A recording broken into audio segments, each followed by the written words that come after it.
The city of New York is the home of the Farrell Lines, which operates a fleet of ships on a regular schedule for passengers and cargo that link the east coast of the United States with all three ocean coasts of Africa. After the ships that are en route to South Africa leave New York, they follow the Great Circle route, a distance of 6,780 nautical miles from New York to Cape Town.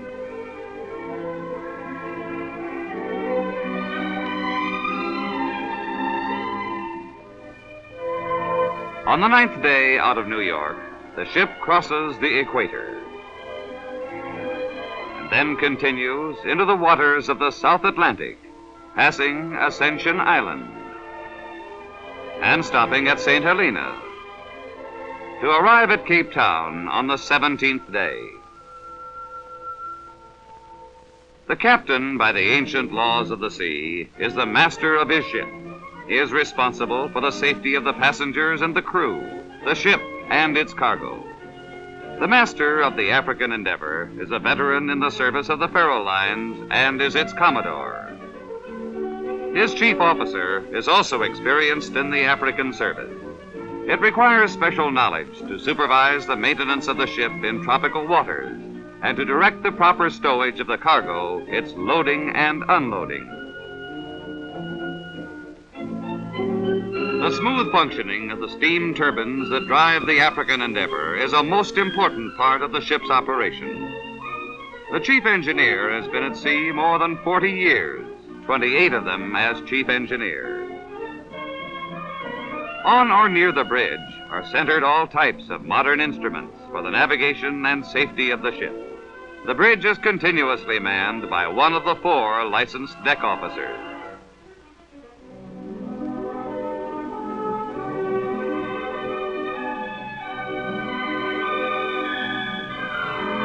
Because of the automatic gyro steering mechanism called the iron mike, the quartermaster seldom steers a modern ship except when it is entering or leaving a port. Radar scans the surrounding sea. It picks up ships or other objects and transmits their outlines to the radar scope on the bridge. Through this control panel, in case of emergency, any or all watertight doors can be closed immediately to seal off any particular compartment. This is one of the many safety features of the ship. During the early part of the voyage, the ship has its first lifeboat drill. Lifeboats are lowered over the side during the drill in order to ensure that everything is functioning properly. The Farrell Lines are insistent that its officers and crewmen observe all of the safety rules of the sea. The passengers have been notified ahead of time and given the locations of their lifeboat stations. The lifeboats are always kept in readiness, provisioned with food and water. Medical supplies are a part of its equipment. These youngsters are enjoying the thrill and excitement of their first boat drill.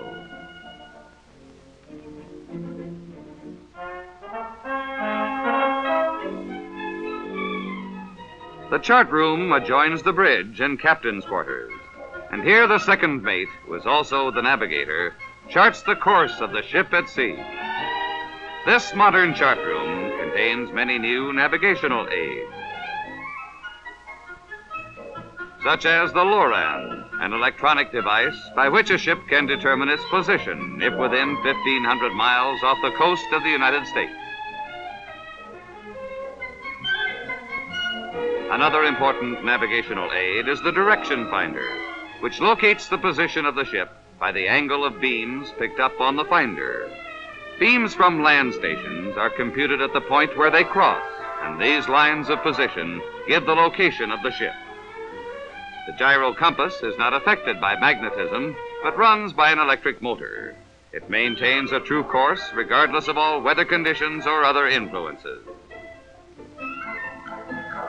The radio room is the communication center of the African Endeavor and is in continuous operation 24 hours a day. It maintains a radio telephone from ship to shore and wireless service to all parts of the world. The ship is powered by a cross-compound steam turbine developing many thousands of horsepower. These engines drive the ship at a cruising speed of 17½ knots, or nearly 20 land miles per hour. Each of these many dials in the engine room has a special function, such as indicating steam pressure and temperature, water pressure, and turbine vacuum.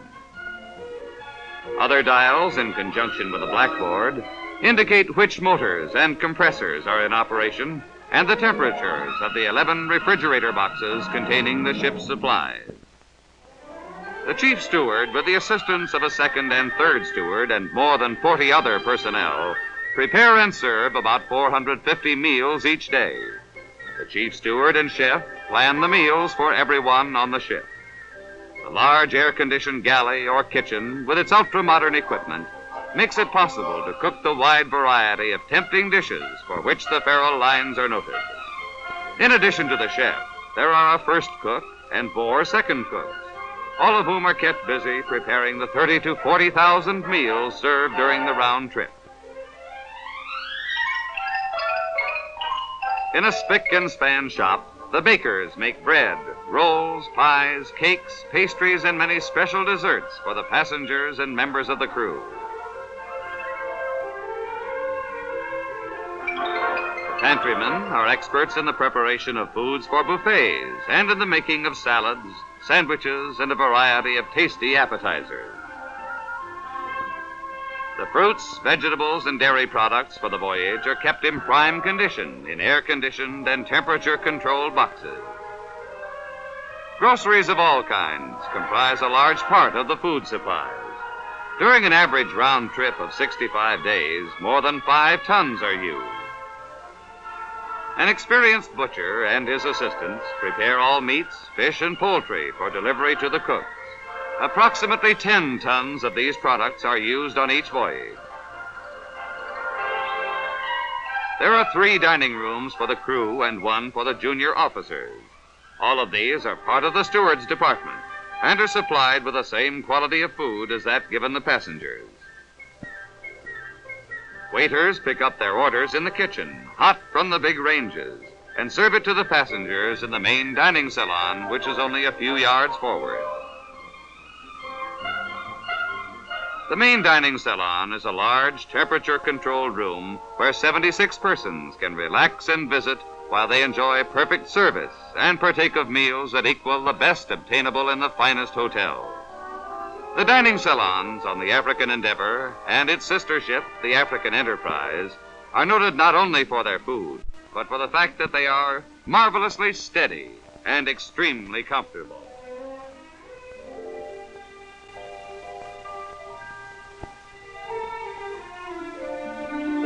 The barber shop and beauty parlor are in charge of an experienced operator who also carries a large stock of toilet articles, novelties, and souvenirs. A completely equipped modern laundry serves the needs of the passengers and does all the necessary ship's linen.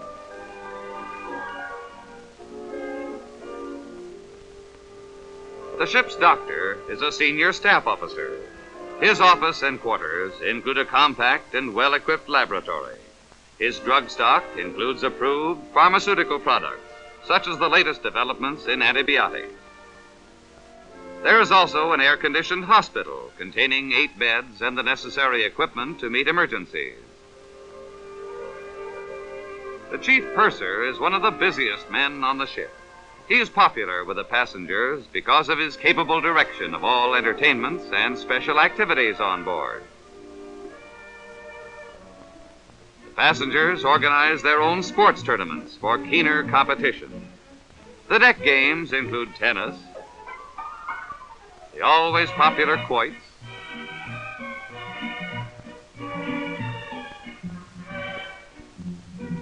and shuffleboard. All of these games offer friendly competition and healthful exercise. The tiled swimming pool is a great attraction for the passengers, many of whom spend hours each day enjoying the healthful saltwater bathing.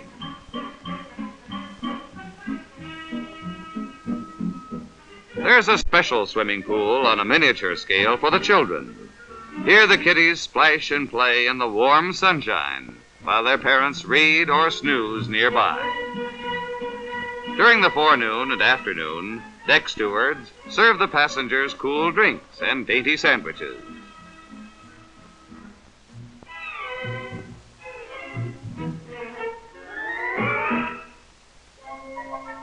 Both the Endeavor and her sister ship, the Enterprise, have 29 cabins, 7 on A deck and 22 on B deck. All are outside, furnished with comfortable beds, large wardrobes, and private baths. The main lounge on A deck forward is the social center, where the passengers play cards, read, and watch motion pictures in the evening. An attentive steward watches after the comfort of the passengers.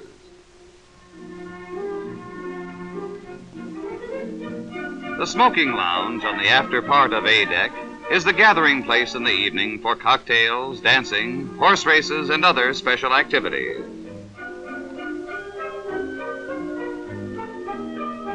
A huge mural, the work of an American artist, decorates one wall of the lounge. It depicts the landing of Peter Van Riebeck at the Cape of Good Hope in 1652. Throughout the entire voyage, the passengers enjoy the friendly atmosphere of this lounge, forming many friendships that continue throughout the following years.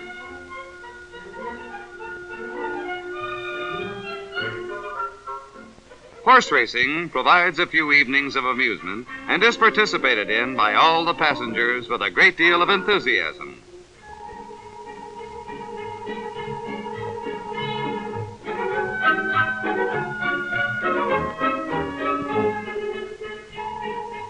A fine library of dance music and an excellent dance floor provide the necessary ingredients for many sociable evenings.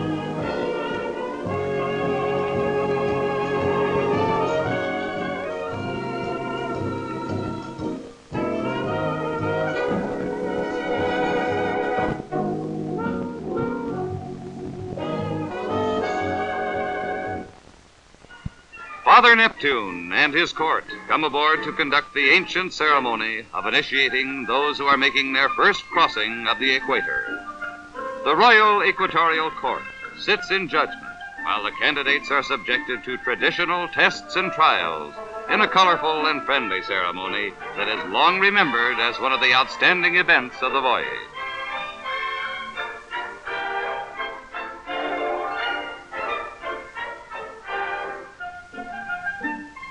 Following the crossing of the equator, the passengers are treated to a gala dinner party in honor of the new shellbacks, who are now full-fledged subjects of Father Neptune. The decorations, table favors, and noisemakers are in harmony with the gaiety and good fellowship that prevails.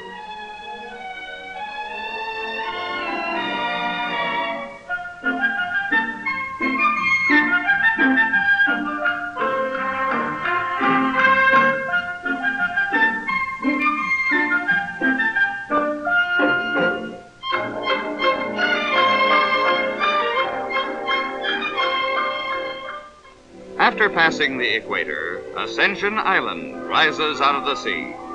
34 square miles of volcanic rock.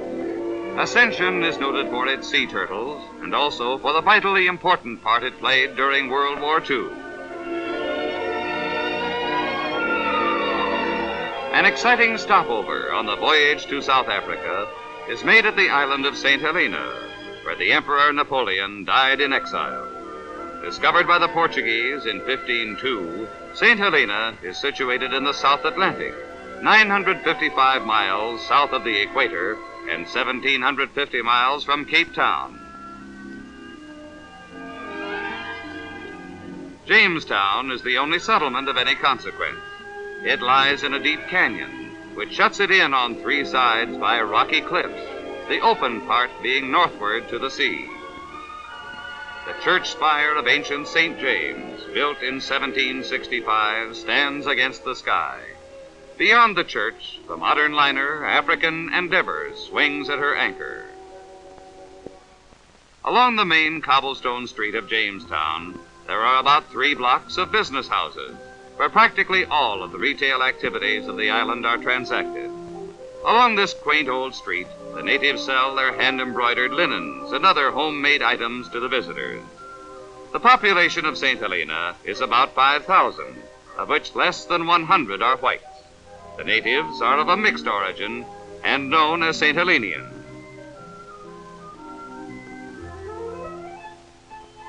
There is little arable land on this 47-square-mile island, and most of this is planted in New Zealand hemp, its principal export.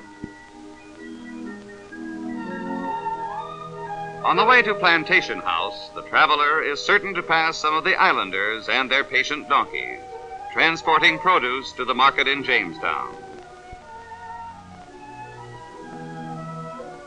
The governor's residence is known as Plantation House. The governor and his executive council administer the islands of St. Helena, Ascension, and Tristan da Cunha. After Napoleon's defeat at the Battle of Waterloo, he was brought to St. Helena on an English man-of-war. Arriving on October 5, 1815, he lived here at Longwood until his death 6 years later. The French tricolor ripples in the gentle winds that blow over the gardens of Longwood, a sacred place to French patriots. Napoleon was proud of these beautiful gardens, which he designed himself. Here he spent his last years, strolling among the agapanthus and watching the shadows play on the nearby peaks. While walking along a garden path, visitors can look through these two windows into the room where Napoleon spent most of his later months, dreaming of a return to France. Through his bedroom window, the emperor in exile could enjoy this view of Flagstaff Peak, which rises nearly 2,300 feet.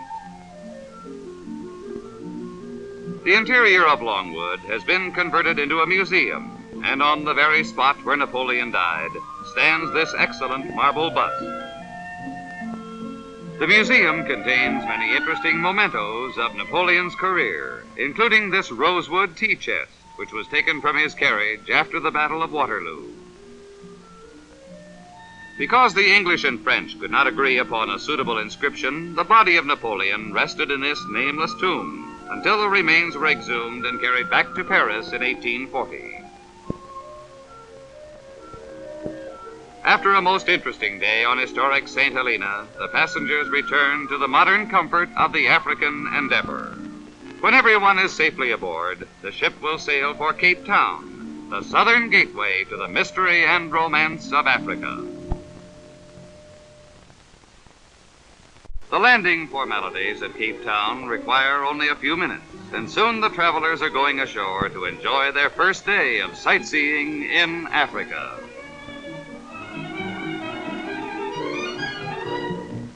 The beautiful modern buildings near Sea Point are a great surprise to people who think of South Africa as a primitive and undeveloped country.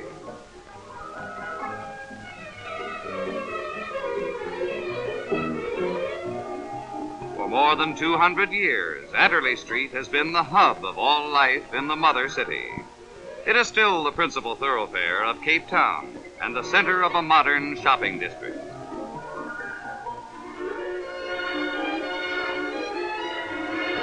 Fish Hook is a noted seaside resort, only a short drive from Cape Town. Here the visitor finds perfect bathing, boating, sailing, and fishing.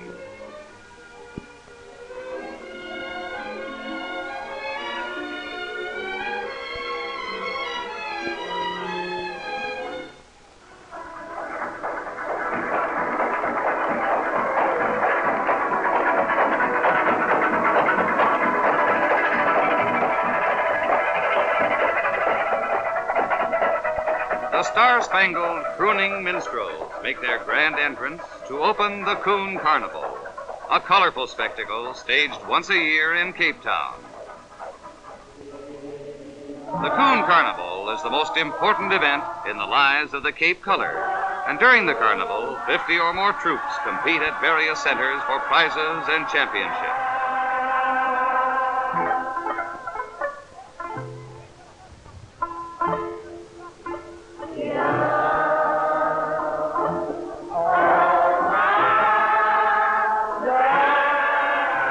These gay and brightly colored costumes are copies from the early American minstrels of the Old South.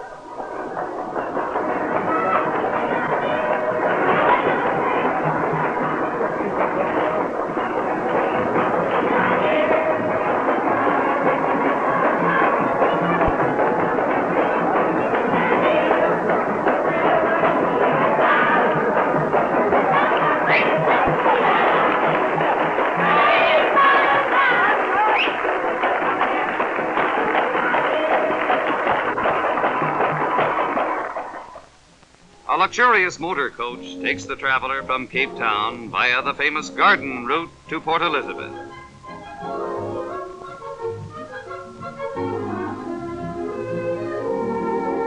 Mossel Bay, where the garden route begins, is famous for its natural bathing pool called the Port, which is protected from the waves of the Indian Ocean by a series of reefs.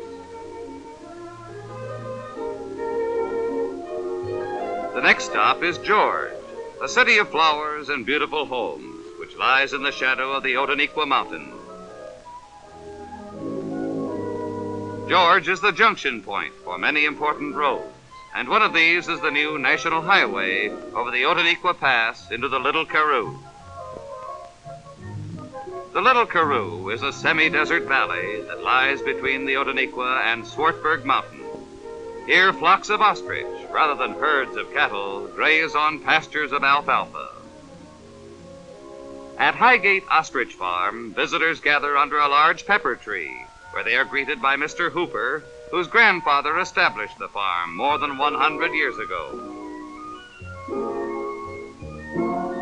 In 1850, wild ostriches were first captured and domesticated near Oatshorn, and ever since, this community has been the center of the ostrich industry. Ostrich feathers are used for many purposes, including such elegant capes as this. The skins are made into many beautiful items, including shoes and handbags. The ostrich is a very fast runner and difficult to ride. This native boy makes a fast but short trip. Returning over the Otaniqua Pass and through George, the bus enters a vale of peace and contentment called the Wilderness. This unique village lies along the warm waters of the Indian Ocean and offers everything that a person could desire in sea bathing, fishing, and relaxation. An important stopping place on the garden route is Knysna, the center of the South African wood carving and furniture manufacturing industry. The beautifully grained stinkwood found in the great Sitsicama forest is considered one of the most valuable woods in the world because of its rarity and unique qualities. The highway continues through the weird Sitsicama forest to Plettenberg Bay, where the bus stops at the hotel on Beacon Island. Here, the passengers can have lunch and enjoy spectacular views of the sea. From Port Elizabeth, a railway bus or safari car takes the traveler to the Transkei and Pondoland. Here, picturesque natives live in huts that cling to hillsides overlooking the green valleys. This is indeed primitive Africa.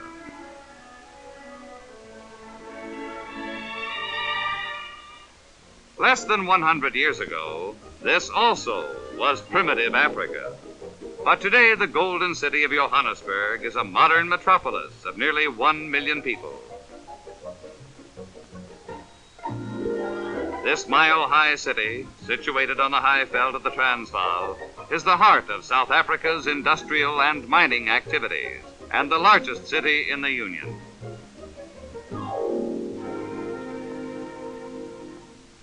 Less than 1 day's journey by motor car or train from the busy streets of Johannesburg is the Kruger National Park, a vast area shaped like the state of New Jersey, but larger in size. A great variety and abundance of wild creatures live within the park, such as the zebra,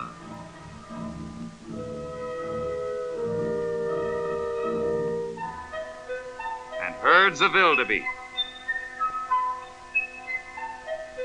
The graceful impala is found in large numbers throughout the park.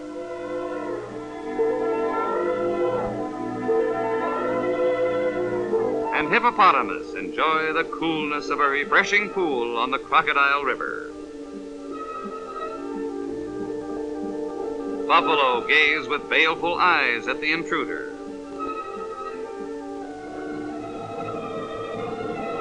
But the mighty elephant goes about his daily life undisturbed by the presence of man.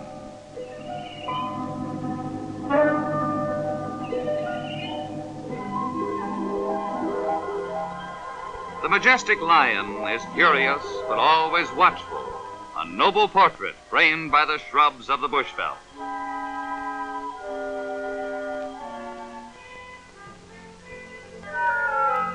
Among the rare antelope in the park are the greater kudu,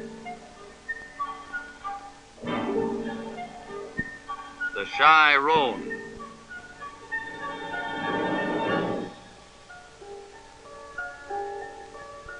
and the beautiful sable.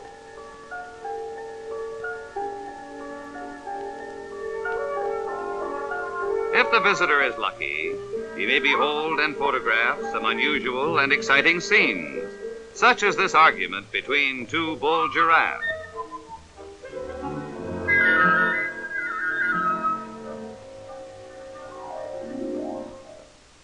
Durban, the gateway to Natal, is a fascinating blend of the old and new, a city of charm and warm hospitality. Modern skyscrapers pierce the blue sky or stand out against the deeper blue of the Indian Ocean. The southern boundary of Zululand is less than an hour's drive from Durban, and the Zulus are a picturesque and colorful part of this unusual city.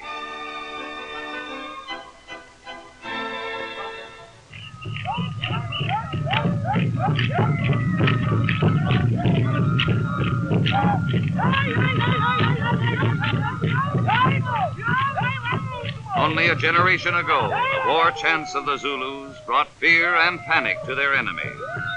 Today, the zeal for battle of the Zulu warriors finds an outlet in their tribal dances.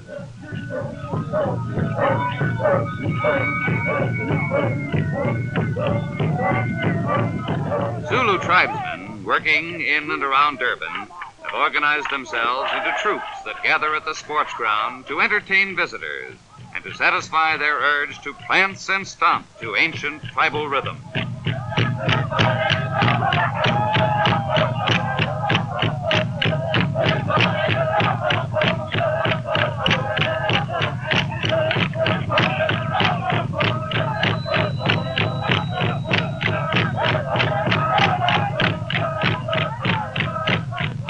Passengers from the African Endeavor are brought by bus to the sports field. Symbolic of the primitive Africa of yesterday, these tribal dances are performed within sight and sound of modern Durban, one of the outposts where civilization has paused to gather strength for its ultimate conquest of this vast continent.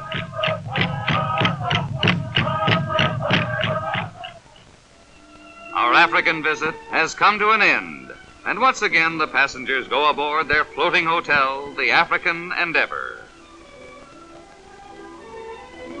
Days are spent relaxing under blue skies, while the graceful ship cruises over calm seas on the return voyage to New York.